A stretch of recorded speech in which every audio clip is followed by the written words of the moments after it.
എല്ലാവർക്കും മറ്റൊരു എപ്പിസോഡിലേക്ക് സ്വാഗതം. ഇന്നത്തെ എപ്പിസോഡിൻ്റെ തുടക്കത്തിൽ MLAയുടെ മകളെയും ഭാര്യയും കെട്ടിയിട്ടിരിക്കുന്നിടത്തേക്ക് വിക്രം വരികയാണ്. വിക്രം അനിയൻകുട്ടനോട് അവരുടെ കെട്ടുകൾ അഴിക്കാനായിട്ട് ആവശ്യപ്പെടുന്നു. അവരോടായി വിക്രം കൈകൾ കൂപ്പി അവരോട് രണ്ടുപേരോടുമായി വിക്രം കൈകൾ കൂപ്പി വേറൊരു നിവൃത്തിയുമില്ലാത്തതുകൊണ്ട് മാത്രമാണ് നിങ്ങളെ ഇങ്ങോട്ടേക്ക് കൊണ്ടുവരേണ്ടി വന്നത്. അല്ലാതെ ഞങ്ങൾക്ക് നിങ്ങളെ സഹായിക്കാനൊരു ഉദ്ദേശവുമില്ല. മാത്രമല്ല, എനിക്ക് പറയാനുള്ളത് കേട്ടിട്ട് വേണമെങ്കിൽ നിങ്ങൾക്ക് എന്നെ സഹായിക്കാം. അത് പറ്റില്ലെന്നാണെങ്കിൽ ഞാൻ നിങ്ങളുടെ ഫോൺ തിരിച്ചു തരാം. അതിൽ കൂടി നിങ്ങൾക്ക് പോലീസിനെ വിളിച്ച് എന്നെ അറസ്റ്റ് ചെയ്യിപ്പിക്കാം. നാളെ ഈ സമയമാവുമ്പോഴത്തേക്കും എൻ്റെ കുടുംബം നിങ്ങളുടെ ഭർത്താവ് വാസവൻ കാരണം തെരുവിലായേക്കാം. അവർക്ക് വേണ്ടി എനിക്ക് ചെയ്യാൻ പറ്റുന്ന ഒരേ ഒരു കാര്യം ഇതാണെന്ന് തോന്നിയതുകൊണ്ട് മാത്രമാണ് നിങ്ങളെ രണ്ടുപേരെയും ഇങ്ങോട്ടേക്ക് കൊണ്ടുവന്നത്. നിങ്ങൾ ദയവ് ചെയ്ത് സഹായിക്കണം. ആദ്യം ഞാൻ പറയുന്നത് മുഴുവൻ കേൾക്കാൻ നിങ്ങൾ ദയവുണ്ടാകണം. തുടർന്ന് ഇത്രയും നാൾ നടന്ന എല്ലാ കാര്യങ്ങളും വിക്രം അവരോട് പറയുന്നു. എൻ്റെ മുൻപിൽ മറ്റൊരു മാർഗവുമില്ലായിരുന്നു. നാളെ രാവിലെ ആ ജപ്തി തടയണമെങ്കിൽ ഇതല്ലാതെ വേറൊരു വഴിയുമില്ല. ഞാൻ പറഞ്ഞത് നിങ്ങൾക്ക് വിശ്വാസമായിട്ടില്ലെങ്കിൽ ഇതാ നിങ്ങളുടെ രണ്ടുപേരുടെയും ഫോൺ. നിങ്ങൾക്ക് പോലീസിനെ വിളിക്കാം. എന്നാൽ വിക്രം നൽകിയ ഫോൺ വേണ്ടെന്ന് വെച്ചുകൊണ്ട് വാസവൻ്റെ ഭാര്യ, എൻ്റെ മകളുടെ പിറന്നാളാണിന്ന്. ഇന്നത്തെ ദിവസം ഒരു കുടുംബം അനാഥമാകാൻ ഞാൻ സമ്മതിക്കില്ല. ആ ജപ്തി നടക്കരുത്. അതുവരെ ഞാനും എൻ്റെ മോളും എവിടാണെന്ന് ആരും അറിയുകയും വേണ്ട. ഇത്രയും പറഞ്ഞ ശേഷം വേദയും വിക്രമിനെയാണ് കാണിക്കുന്നത്. എങ്ങനെയാണ് ജപ്തി നീട്ടിവെച്ചത് എന്ന വേദയുടെ ചോദ്യത്തിന് മറുപടിയായി വിക്രം പറയുന്നതായിരുന്നു. ഇതെല്ലാം കേട്ട വേദ, അങ്ങനെ അവർ രാത്രി മുഴുവൻ അവിടെ ഉണ്ടായിരുന്നു? അപ്പോൾ വിക്രം, അതെ, അതിനുശേഷം അവരെ പിറ്റേന്ന് രാവിലെ സുരക്ഷിതമായി വീട്ടിലെത്തിച്ചെന്നും പറയുന്നു. എന്നാലും നിങ്ങളുടെ മാത്രം ആവശ്യത്തിനു വേണ്ടി ഒരു മകളെയും അമ്മയും ഇങ്ങനെ ഉപയോഗിച്ചുവല്ലോ എന്ന് വേദ കുറ്റപ്പെടുത്തുന്നു. എന്ത് അന്തസ്സോടെയാണ് നിങ്ങൾ ആ കിഡ്നാപ്പിൻ്റെ കഥ എന്നോട് പറഞ്ഞത്? എൻ്റെ ഇപ്പോഴത്തെ സാഹചര്യത്തിൽ ഞാൻ വേറൊരു വഴിയും കണ്ടില്ല എന്ന് വിക്രം പറയുമ്പോൾ വേദ, നിങ്ങൾ ആണുങ്ങൾ തമ്മിലുള്ള മത്സരത്തിൽ എന്തിനാണ് സ്ത്രീകളെ ഉൾപ്പെടുത്തുന്നത്? എന്നെ വഴിയിൽ നിന്ന് കടത്തിക്കൊണ്ടുപോയ വാസവനും നിങ്ങളും തമ്മിൽ ഇപ്പോൾ എന്ത് വ്യത്യാസമാണുള്ളത്? നിങ്ങൾ അവരെ തിരിച്ചയച്ചു എന്ന് കള്ളന്മാർക്കും വീട്ടിൽ പോയി തട്ടിക്കൊണ്ടുവന്ന നിങ്ങൾക്ക് അവരെ തിരിച്ച് വീട്ടിൽ കൊണ്ടാക്കണമെന്നുള്ള ഉത്തരവാദിത്തം ഉണ്ടായില്ല? നിങ്ങൾക്കത് തോന്നിയില്ലേ എന്ന് വേദ ചോദിക്കുമ്പോൾ അവർ തനിയെ പോയിക്കൊള്ളാമെന്ന് പറഞ്ഞെന്നും നേരം ഒരു സൗഹൃദത്തോടെയാണ് ഞങ്ങൾ പിരിഞ്ഞതെന്നും വിക്രം പറയുന്നു. അവർ ഓക്കെ ആയിരുന്നു എന്നല്ല ഞാൻ ചോദിച്ചത്. നിങ്ങൾ ചെയ്യാനുള്ളത് നിങ്ങളുടെ ഭാഗത്തു നിന്ന് ചെയ്തോ എന്നാണ് എനിക്കറിയേണ്ടത്. പക്ഷേ ഇതിന് മറുപടിയായി വിക്രത്തിന് ഒന്നും തന്നെ പറയാനില്ല. ഇപ്പോൾ വേദ വിക്രത്തോട്, വിക്രം പെട്ടെന്ന് തന്നെ റെഡിയാവ്. ഒരു പെൺകുട്ടിയുടെ ബർത്ത്ഡേ ആഘോഷം കുളമാക്കിയതല്ലേ, ഒരു കേക്കുമായി ചെന്ന് സോറി പറഞ്ഞിട്ട് വരാം. പക്ഷേ പോകാൻ ആദ്യം കൂട്ടാക്കുന്നില്ല വിക്രം. വാസവനെ പേടിച്ചിട്ടാണോ എന്ന് വേദ ചോദിക്കുമ്പോൾ, പേടിയോ? എനിക്കോ? അതൊന്നുമല്ല എന്ന് വിക്രം പറയുന്നു. അവസാനം വിക്രം പോകാനായി സമ്മതിക്കുന്നു. കൂടെ ഞാനും വരാമെന്ന് പറഞ്ഞ് വേദ റെഡിയാവാനായി പോകുന്നു. ഭാര്യയും മകളും തിരിച്ചു വന്നതറിഞ്ഞ് തൻ്റെ വീട്ടിലേക്ക് ഓടിയെത്തുന്ന വാസവനെയാണ് ഇപ്പോൾ കാണിക്കുന്നത്. ഭാര്യയും മകളെയും കണ്ടയുടൻ തന്നെ അവരുടെ അടുത്തേക്ക് എത്തി മകളോട്, മോളെ, നിനക്കൊന്നും പറ്റിയില്ലല്ലോ അല്ലേ എന്ന് വാസവൻ ചോദിക്കുമ്പോൾ മകൾ വാസവനോട്, അച്ഛൻ എന്തിനാണ് ആ ചേട്ടനെ ഉപദ്രവിക്കാനായി നോക്കിയത്? അച്ഛൻ എന്തിനാണ് അവരെ തട്ടിക്കൊണ്ടുപോയത്? ഭയം ന്യായീകരിക്കാൻ ശ്രമിക്കുമ്പോൾ വാസവനെ തടഞ്ഞുകൊണ്ട് ഭാര്യ, നിങ്ങൾ പ്രത്യേകിച്ചൊന്നും പറയണ്ട, എല്ലാ കാര്യങ്ങളും ഞാനും അറിഞ്ഞു. ഇപ്പോൾ വാസവൻ അവരോടായി, നിങ്ങളെ രണ്ടുപേരെയും തട്ടിക്കൊണ്ടുപോയതിൻ്റെ പേരിൽ ഞാൻ അവനെതിരെ കേസ് കൊടുക്കാൻ ഒരുങ്ങിയതാണ്. എന്നിട്ട് പിന്നെ എന്താ അത് വേണ്ടെന്ന് വെച്ചതെന്ന് ഭാര്യ ചോദിക്കുമ്പോൾ, മാത്രമല്ല, നിങ്ങൾ നേരെ ചെന്നത് അവരുടെ വീടിൻ്റെ ജപ്തി ഒഴിവാക്കാനായിട്ടല്ലായിരുന്നോ? തെറ്റ് ചെയ്തത് നിങ്ങൾ തന്നെയാണെന്ന് ബോധ്യം വന്നതുകൊണ്ടല്ലേ അങ്ങനെ പോയത് എന്ന് ചോദിക്കുമ്പോൾ, ആ സമയത്ത് എനിക്ക് നിങ്ങളുടെ രണ്ടുപേരുടെയും സേഫ്റ്റി ആയിരുന്നു ആവശ്യം, അതുകൊണ്ടാണ് ഞാൻ അങ്ങനെ ചെയ്തതെന്ന് വാസവൻ പറയുന്നു. നാട് മുഴുവൻ അരിച്ചു പറക്കാൻ കഴിവുള്ള MLA ഒരൊറ്റ ഫോൺ കോൾ ചെയ്തിരുന്നെങ്കിൽ പോലീസ് എത്തില്ലായിരുന്നു. എന്നിട്ടും എന്തുകൊണ്ടാണ് അങ്ങനെ ചെയ്യാതിരുന്നത്? അങ്ങനെ ചെയ്യാത്തതിൻ്റെ കാരണം നിങ്ങളുടെ ഭാഗത്ത് തെറ്റുള്ളത് കൊണ്ടല്ലേ എന്ന് ഭാര്യ ചോദിക്കുന്നു. എൻ്റെ കുഞ്ഞിൻ്റെ മുമ്പിൽ വെച്ച് നീ എന്നെ ചോദ്യം ചെയ്യുകയാണോ എന്ന് ചോദിക്കുമ്പോൾ അവളിനി അറിയാനായി ഒന്നും ബാക്കിയില്ല എന്നും അവളുടെ മുമ്പിൽ വെച്ചാണ് വിക്രം എല്ലാ കാര്യങ്ങളും പറഞ്ഞതെന്ന് ഭാര്യ പറയുന്നു. തൻ്റെ സ്വന്തം മകനല്ലെങ്കിൽ പോലും സ്വന്തം മകനായാണ് ഈ വീട്ടിൽ കടന്നു വന്ന അന്നു മുതൽ വരുണിനെ കാണുന്നത്. എന്നിട്ടും അവൻ എങ്ങനെയാണ് ഹോസ്പിറ്റലിലായിരുന്നുള്ള കാര്യത്തിൽ പോലും നിങ്ങൾ എന്നോട് കള്ളമാണ് പറഞ്ഞത്. നമ്മൾക്കും ഒരു മകളുള്ളതല്ലേ? അവൻ കാരണം ആശുപത്രിയിലായ ആ പെൺകുട്ടിയുടെ ഫോട്ടോ ഞാൻ കണ്ടു. ഞാനും ഒരു മകളുടെ അമ്മയല്ലേ? ഇപ്പോൾ മകൾ കരഞ്ഞുകൊണ്ട് വാസവനോട്, വരുണേട്ടൻ ഒരു പെൺകുട്ടിയോട് ഇങ്ങനെയൊക്കെ ചെയ്തു എന്നറിയുമ്പോൾ എനിക്ക് പേടിയാകുന്നു അച്ഛാ. തൻ്റെ മകനെ ന്യായീകരിക്കാനായി ശ്രമിക്കുന്ന വാസവനോട് ഭാര്യ, മതി, ഇനി അവനോടൊന്നും പറഞ്ഞ് അവളെ തെറ്റിദ്ധരിപ്പിക്കാൻ ശ്രമിക്കണ്ട. ഇനിയും അച്ഛനും മകനും ഇങ്ങനെയാണ് ജീവിക്കാൻ ശ്രമിക്കുന്നതെന്നുണ്ടെങ്കിൽ ഞാനും എൻ്റെ മകളും എൻ്റെ വീട്ടിലേക്ക് പോയിക്കോളാം. ഇതെല്ലാം കേട്ട് ദേഷ്യത്തോടെ വാസവൻ എല്ലാ കാര്യങ്ങളും സമ്മതിക്കുന്നു. അതേടി, അവൻ പറഞ്ഞതെല്ലാം സത്യമാണ്. എൻ്റെ മകൻ എന്തെങ്കിലും തെറ്റ് ചെയ്തിട്ടുണ്ടെങ്കിൽ അതിന് ശിക്ഷ വിധിക്കാൻ എനിക്കറിയാം. മറ്റാരും അക്കാര്യം ചെയ്യേണ്ട.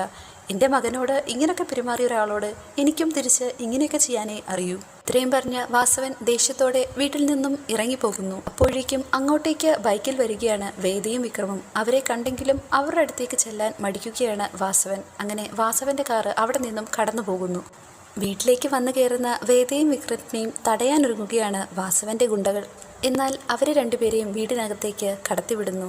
വീടിന്റെ കോളിംഗ് ബെൽ അടിച്ചതും അമ്മയും മകളും വന്ന് വാതിൽ തുറക്കുന്നു. അപ്പോൾ വേദ സ്വയം പരിചയപ്പെടുത്തുന്നു. അവരെ അകത്തേക്ക് ക്ഷണിക്കുന്നു വാസവന്റെ ഭാര്യ.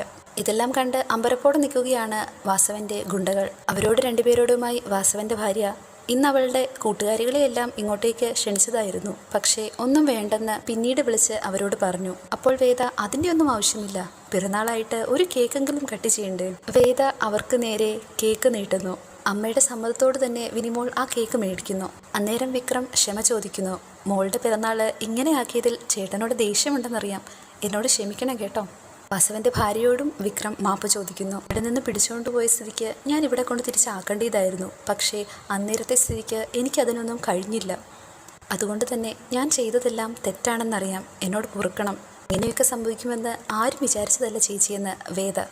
അപ്പോൾ വാസവന്റെ ഭാര്യ മറുപടിയായി വരുണിന്റെ സ്വഭാവത്തെപ്പറ്റി പലപ്പോഴും പലരും പറഞ്ഞ് പലതും കേട്ടിട്ടുണ്ട്. അപ്പോഴൊക്കെ അദ്ദേഹം അവനെ ന്യായീകരിച്ചിട്ടേ ഉള്ളൂ. അതുകൊണ്ട് തന്നെ ഞാനും അദ്ദേഹം പറയുന്നത് ശരിയെന്ന് വിശ്വസിച്ചു. ഇവിടെ വന്ന് സോറി പറയണമെന്ന് വിക്രമിനുണ്ടായിരുന്നു. അത് കേട്ടപ്പോൾ ഞാനും കൂടെ വരാമെന്ന് കരുതിയെന്ന് വേദ പറയുന്നു. അതിനുശേഷം അവരെല്ലാവരും ചേർന്ന് കേക്ക് കട്ട് ചെയ്യുന്നു. പരസ്പരം അങ്ങോട്ടും ഇങ്ങോട്ടും നൽകുന്നു. ഇപ്പോൾ വേദയുടെ വീടാണ് കാണിക്കുന്നത്. വേദയുടെ മുത്തശ്ശി വേദയുടെ അമ്മയോട് എനിക്കെന്തോ അവൾ വല്ലാതെ അവിടെ വിഷമിക്കുന്നുണ്ടോ എന്ന് ഒരു സംശയം.